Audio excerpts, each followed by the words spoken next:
Hi friends, welcome to my channel. അപ്പോൾ ഇന്നത്തെ വീഡിയോയിൽ ഞാൻ ഷെയർ ചെയ്യുന്നത് കുറച്ച് ബൈബിളിലെ വചനങ്ങളും ബൈബിളിലെ കാര്യങ്ങളൊക്കെ തന്നെയാണ് കേട്ടോ. അപ്പോൾ ഇതുവരെ എൻ്റെ ചാനൽ സബ്സ്ക്രൈബ് ചെയ്യാത്ത കൂട്ടുകാരാണെങ്കിൽ ഒന്ന് സബ്സ്ക്രൈബ് ചെയ്ത് കൂടി സപ്പോർട്ട് ചെയ്തേക്കണേ.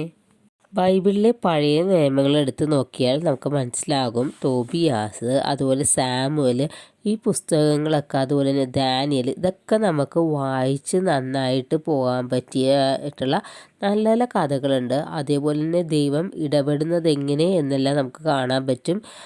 ഒട്ടും തന്നെ ബോറില്ലാതെ നമുക്ക് നന്നായിട്ട് മനസ്സിലാക്കാൻ പറ്റുന്ന നല്ല നല്ല കഥകളൊക്കെ ഉണ്ട് കേട്ടോ ഇതിൽ. ഉൽപ്പത്തിയിലേക്ക് വരണമെങ്കിൽ നമുക്കറിയാം, ഉൽപ്പത്തിയിലാണ് തുടക്കം തുടങ്ങി നമ്മൾ കാണുന്നത്. നമ്മുടെ ഭൂമി എങ്ങനെ ഉണ്ടായെന്നും മനുഷ്യരെങ്ങനെ സൃഷ്ടിക്കപ്പെട്ടതെന്നുള്ള കാര്യങ്ങളാണ് ഉൽപ്പത്തിയിലുള്ളത്.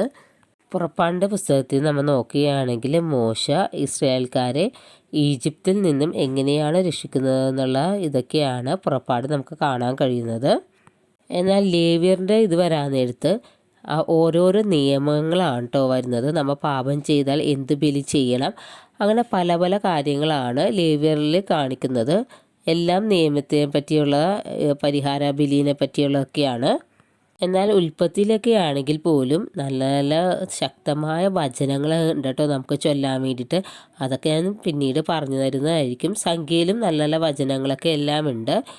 യോഹന്നാൻ്റെ 1-ാമത്തെ സുവിശേഷത്തിൽ പറയുന്നത് എന്തെന്നാണെന്ന് വെച്ചാൽ, ആദിയിൽ വചനം ഉണ്ടായിരുന്നു, വചനം ദൈവത്തോടു കൂടിയായിരുന്നു, വചനം ദൈവമായിരുന്നു എന്നാണ് പറയുന്നത്. അവൻ ആദിയിൽ ദൈവത്തോടു കൂടിയായിരുന്നു, സമസ്തവും അവനിലൂടെ ഉണ്ടായി. അതൊക്കെ തന്നെയാണ് ഉൽപ്പത്തി പറയുന്നത്. ഉൽപ്പത്തിയിൽ സൃഷ്ടികളെക്കുറിച്ചാണ് പറയുന്നതെന്ന് ഞാൻ പറഞ്ഞല്ലോ.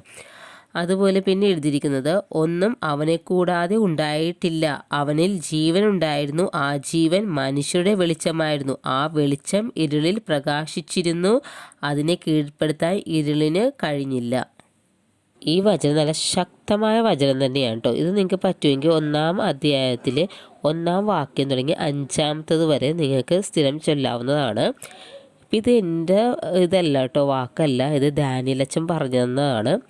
അതേപോലെ തന്നെ 1-ാം അധ്യായത്തിൽ 4-ാമത്തെ വാക്യമാണ് സ്പെസിഫൈ ചെയ്ത് പറയുന്നത്.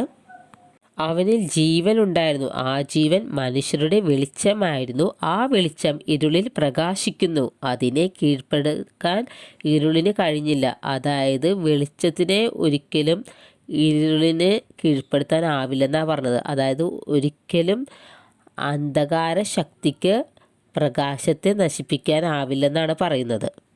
അപ്പോൾ ഈശോ കൂടെ ഉണ്ടെങ്കിൽ ഒരിക്കലും ആ വെളിച്ചത്തെ കിടത്താൻ അന്ധകാരത്തിന് പറ്റില്ല കേട്ടോ.